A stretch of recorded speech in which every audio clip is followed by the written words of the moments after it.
우리 사도행전 7장 전체가 스데반의 설교에 해당합니다.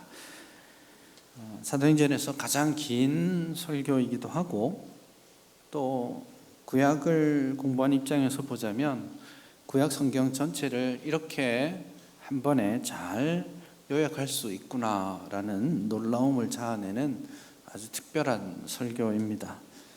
성경의 역사를, 구속의 역사를 이 스데반이 잘 꿰뚫어 알고 있고, 그것을 요약적으로 잘 요약하면서 지금 청중들에게, 유대인들에게 적용하고 있는 그런 탁월한 설교입니다. 근데 설교라는 관점에서만 7장을 보면 그 생생함이 좀 사라집니다. 왜냐하면 이것은 단순한 설교라기보다는 문맥에서 보자면 이것은 일종의 자신을 변호해야 하는 최후 법정 진술과도 같기 때문입니다.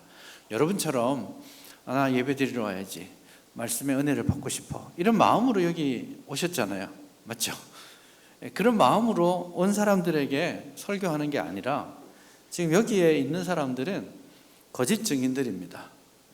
저 인간을 잡아서 죽여야 될 텐데 하는 그 마음을 가지고 지금 둘러서 있습니다. 그 당시의 종교 권력자들입니다. 법정입니다. 이 법정에서 지금 사람들이 스데반을 막 거짓으로 참소하는 이야기들을 하고 있고, 그 상황 가운데 스데반이 마지막으로 판결을 받기 전에 자기를 변호해야 되는 시점에 이 설교를 한 것입니다. 그렇게 생각하고 이 설교의 내용을 보니까 참 마음으로 놀랍다 하는 생각이 듭니다. 어떻게 보면 법정의 최후 진술, 자기 재판의 최후 진술을 하는 상황이라면 자기가 죄짓지 않았다라고 얘기해야 될 것 같은데, 나 이런 죄를 죄목이 나한테 적용되지 않습니다 라고 자기를 변호하는 말을 해야 될 텐데, 스데반은 어쩌면 이 말 끝에 자기가 죽음에 이를 수 있다는 것을 분명히 알고 있었음에도 불구하고 자기를 변호하고자 하는 그런 의도를 본문에서 보이지 않습니다. 이것이 마지막으로 내가 할 수 있는 말이라면 지금 나의 무죄를 호소하기보다는 복음을 이야기하고 싶다라는 마음이 스데반의 마음인 것 같습니다. 그래서 자기의 안위보다는 복음을 증거하는 일에, 예수님을 소개하는 일에 마지막 남은 시간을 할애하고 있는 것이죠. 그런 점에서 참 마음이 무겁고 놀라운 생각을 이 설교를 보면서 저는 하고 있습니다. 또 한편으로 한 주간 이 설교를 읽고 묵상하면서 이런 큰 소망을 가졌습니다. 우리 교인들도 이러면 좋겠다, 이런 교인들이 많아지면 좋겠다, 이런 소망을 가집니다. 스데반은 탁월한 설교를 했지만 사실은 설교자로 부름받은 사람이 아닙니다. 그 초대교회의 식당에서 봉사하고 또 봉사의 일을 하고 구제의 일을 하는 것을 기본으로 했던 사람입니다. 물론 지금과는 약간 직분에 있어서 차이가 분명히 있기는 하지만 어쨌든 전문적으로 말씀을 증거하는 사람은 아니었습니다. 그럼에도 불구하고 스데반이 지혜와 성령이 충만해서 설교하는데, 말씀을 전하는데, 구약을 이야기하는데 너무 탁월하게 알고 있는 거예요. 그래서 이 말씀이 스데반의 마음속에 가득 차 있다는 것을 느낍니다. 그래서 그는 성령이 충만했고 지혜가 충만했고 말씀이 충만한 사람이었습니다. 그래서 우리 성도님들이 이렇게 성령 충만하고 진리로 충만하면 얼마나 좋을까. 만약에 그런 분들이 많아지기만 한다면 이 땅의 교회 안에 일어나는 수많은 문제와 갈등, 이런 것들이 많은 부분이 자연스럽게 사라지게 될 것이다, 이런 생각을 합니다.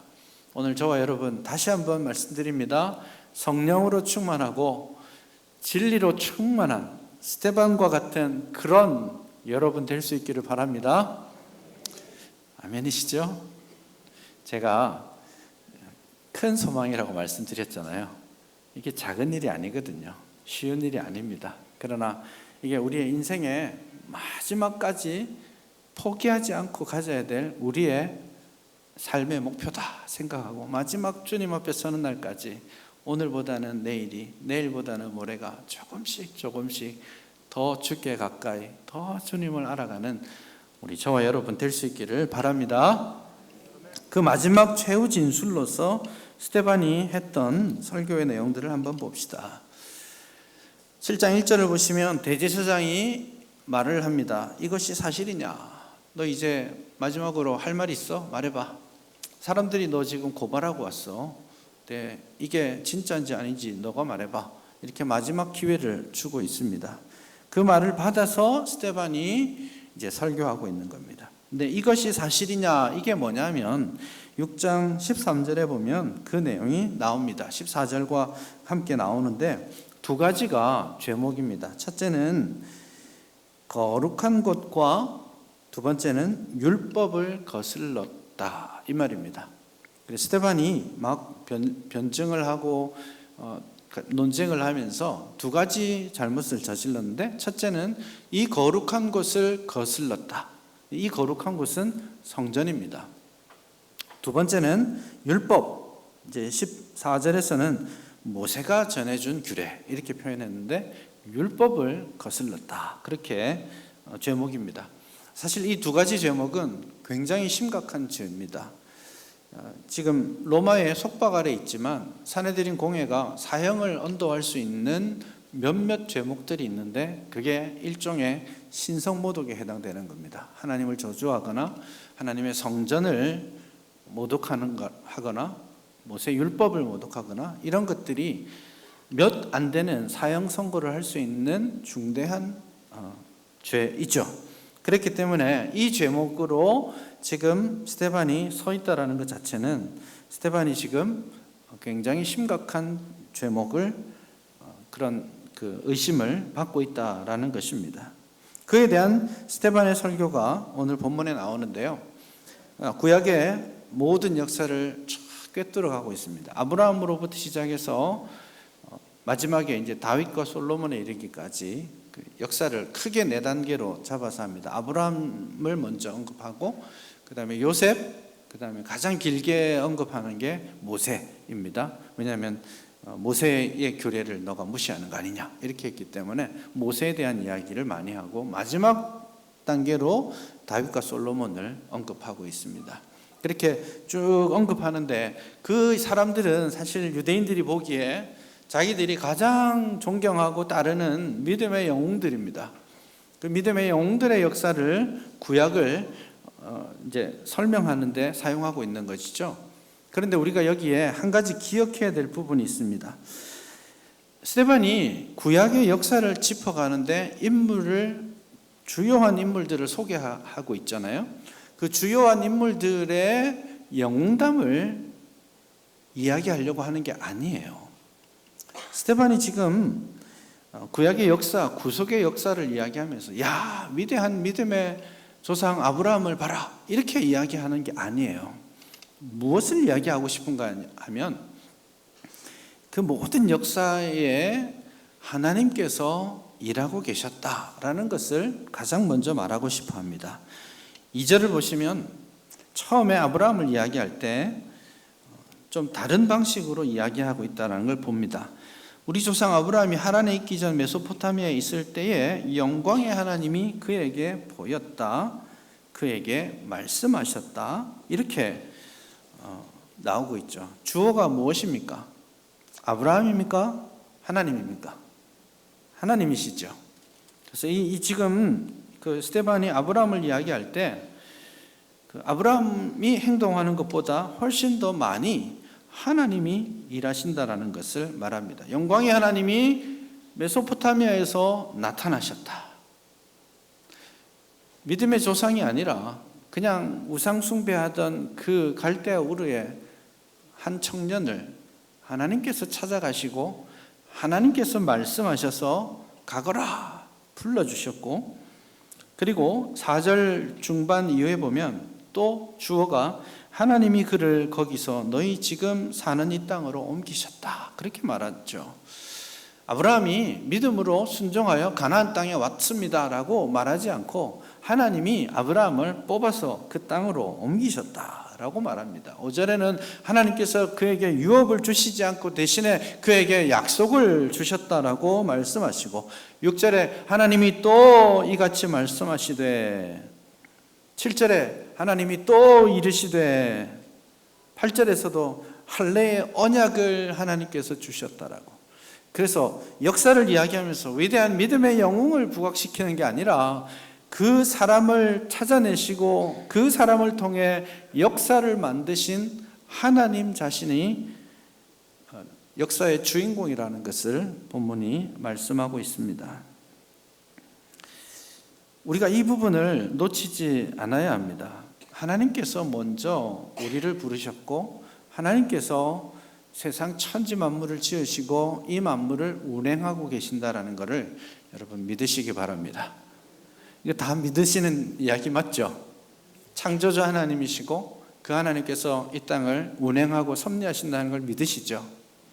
근데 생각보다 이 믿음을 실천적으로 가지고 있지 않는 것 같습니다. 영적인 눈으로 보지 않으면, 영적인 시선을 우리가 놓치게 되면 사람이 일하고 사람이 행동하는 것 같아요. 역사를 보면서 야, 어느 대통령이 이 일을 하고 어느 장관이 이 일을 하는 것 같지만 사실은 그렇지 않아요. 하나님께서 역사의 큰 물줄기를 이끌어가고 계신다는 것, 하나님께서 당신의 계획을 가지고 그 일들을 하고 계신다는 것을 믿으십시오. 우리의 삶에도 마찬가지입니다. 우리가 이 땅을 살아가면서 우리가 우리의 삶을 선택하고 우리의 삶을 개척해 가는 것 같지만 결코 그렇지 않습니다. 우리가 선택하고 우리가 원하는 바대로 우리의 인생이 가고 있지 않잖아요. 하나님께서 연약하디 연약한 나 같은 사람, 우리 같은 사람들을 사용하셔서 당신의 일을 이루어 가십니다.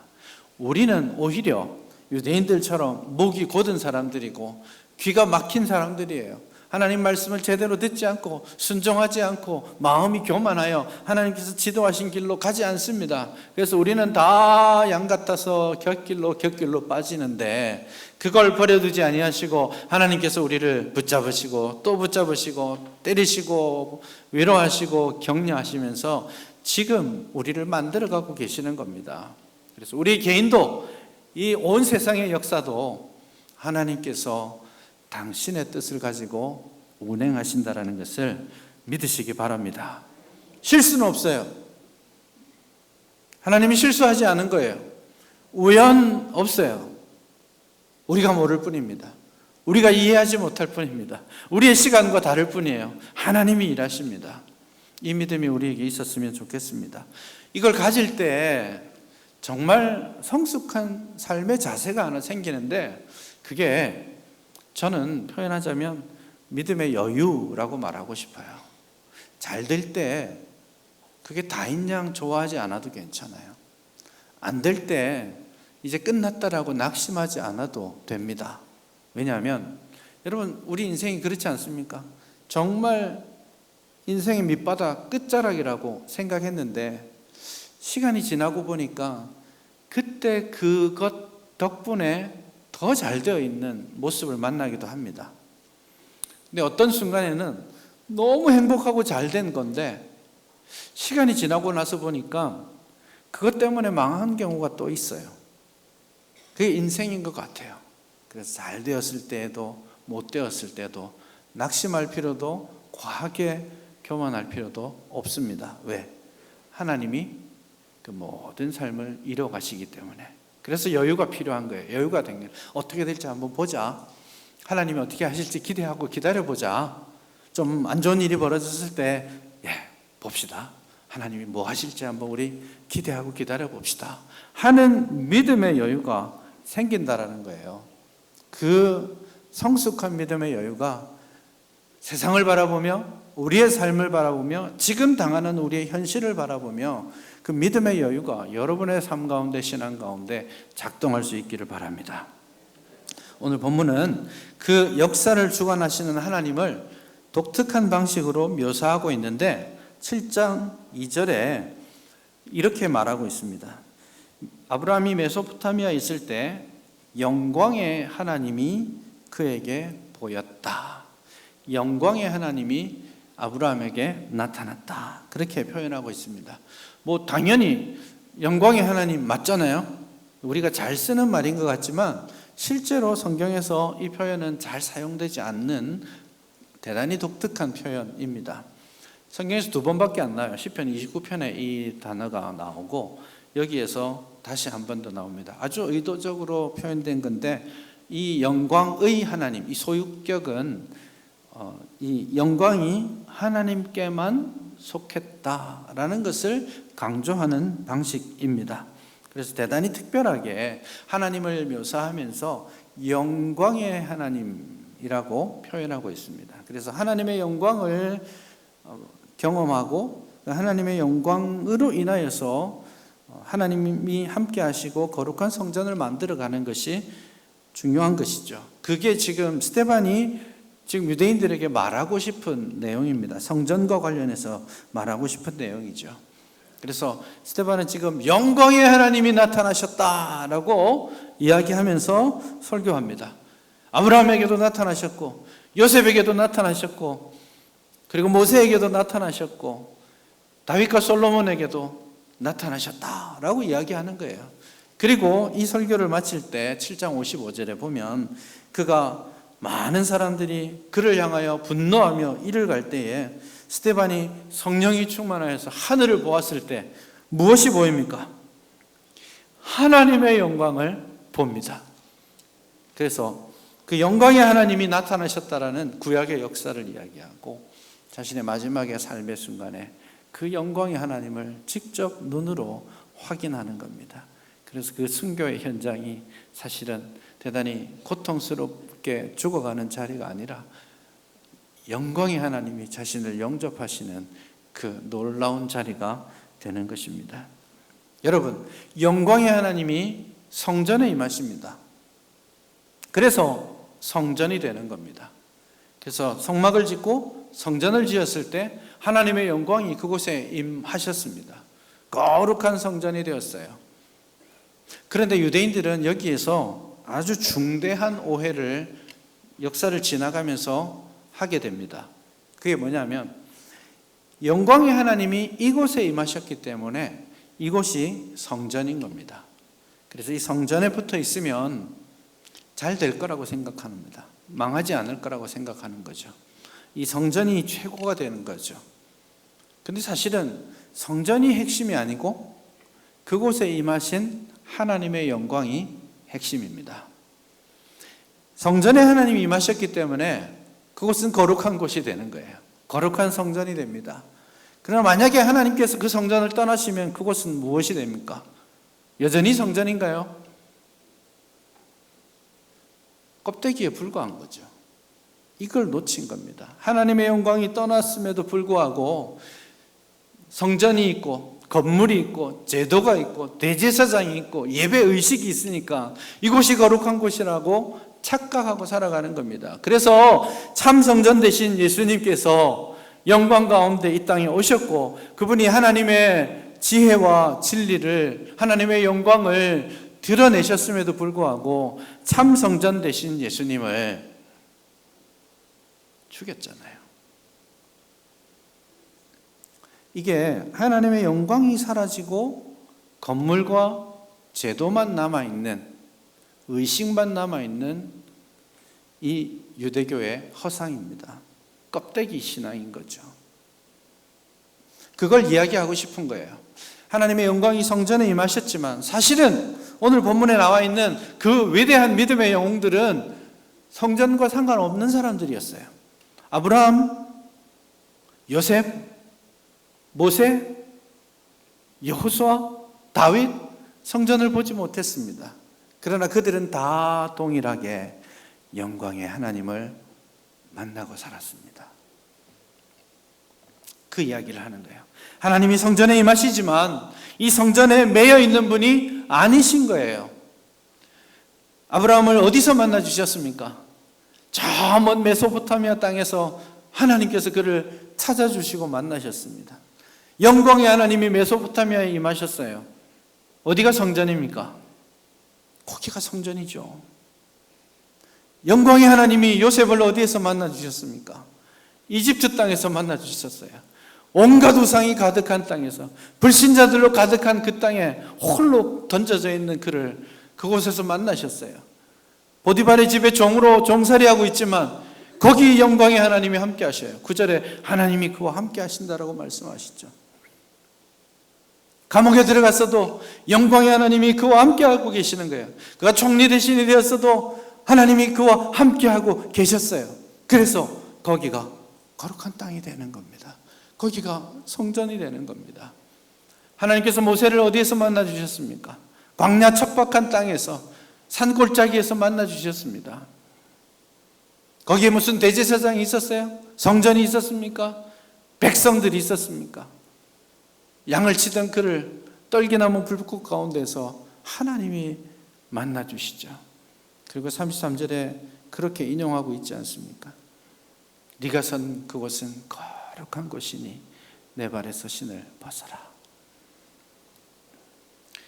진짜 거룩한 곳, 성전의 중요한 개념의 전환이 이 스데반의 설교에서 주어지고 있는 겁니다. 그들은 성전과 함께 하지 못했지만 성전으로 살았습니다. 그들은 하나님과 동행했고 그들은 그들의 삶의 자리에서 하나님의 영광을 경험했습니다. 심지어 오늘 읽은 본문에 솔로몬마저도 자기가 성전을 다 그렇게 거창하게 멋지게 지어놓고 이렇게 고백하고 있지 않습니까? 48절을 보십시오. 지극히 높으신 이는 손으로 지은 곳에 계시지 아니하시니. 선지자의 말씀을, 하나님의 말씀을 인용합니다. 주께서 이르시되 하늘은 나의 보좌요 땅은 나의 발등상이니 너희가 나를 위하여 무슨 집을 짓겠느냐. 여러분 상상이 되십니까? 하나님이 얼마나 크고 위대하신 분인지 상상이 되십니까? 이게 여러분 알고 계시잖아요. 이 광대한 우주에 하나님의 보좌가 있습니다. 하나님의 크기를 상상해 보라고요. 근데 하나님이 그 보좌의 의자에 탁 앉으셔서 발을 발등상에 탁 올리시는데 그 발등상이 어디입니까? 지구 땅인 거예요. 성전인 거예요. 그 끝자락에 하나님의 영광의 끝자락이 성전에 임한 거예요. 그러니 어떻게 조그마한 성전으로 어떤 특정한 공간이 하늘의 하늘로도 담을 수 없는 하나님의 영광과 하나님의 위대하심을 담아내겠습니까? 지금 유대인들이 크게 착각하고 있는 것을 스데반이 이렇게 폭로하듯 알려주고 있는 겁니다. 성전에도 계시죠. 그렇지만 하나님은 온 땅에서 당신의 백성들과 함께 하시며 그 백성들 가운데 당신의 영광을 드러내시고 그리고 그곳을 거룩한 성전으로 만들어 가신다는 것을 여러분 꼭 믿으시기를 바랍니다. 이게 중요한 게 아니에요. 이 건물이 중요한 게 아닙니다. 제일영도교회 진짜 중요한 것은 이 건물이 아니에요. 이 건물 얼마 못 갈 겁니다. 이미 20년 넘게 왔고 글쎄요 또 몇십 년 가면 못 쓰게 될 거예요. 또 허물어야 될 겁니다. 어떻게 다시 지을지 안 지을지 모르겠어요. 그거 중요한 거 아닙니다. 이것은 제일영도교회가 모이는 공간이고 진짜 거룩한 교회는 저와 여러분들의 공동체죠. 우리가 교회입니다. 본질은 얼마나 멋들어지게 예배당을 지었느냐가 아닙니다. 제일영도교회는 우리가 교회잖아요. 영도구 영봉길 110번지가 아니라 우리가 모인 곳이 제일영도교회입니다.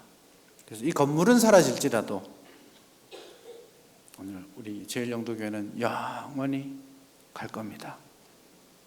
한 가지 조건이 필요하죠. 하나님의 영광의 임재가 있느냐 없느냐. 그래서 교회는 하나님의 임재를, 하나님의 영광을 보기 위해 끊임없이 기도하고 간절히 사모해야 합니다. 건물로서의 교회, 당이 아니라 하나님의 임재가 있는 거룩한 교회가 되어야 합니다. 그래서 여러분 그렇게 기도하고 또 기도할 수 있기를 바랍니다. 하나님의 임재가 이곳에 임하여 주옵소서. 이곳에 주여 임재하여 주시옵소서. 주님의 영광이 이곳에, 주님의 능력이, 주님의 지혜가, 주님의 은혜가 이곳에 가득하게 하여 주시옵소서. 그래서 정말 이곳이 교회가 되게 해주십시오. 그런 열정들을 우리가 회복했으면 좋겠습니다.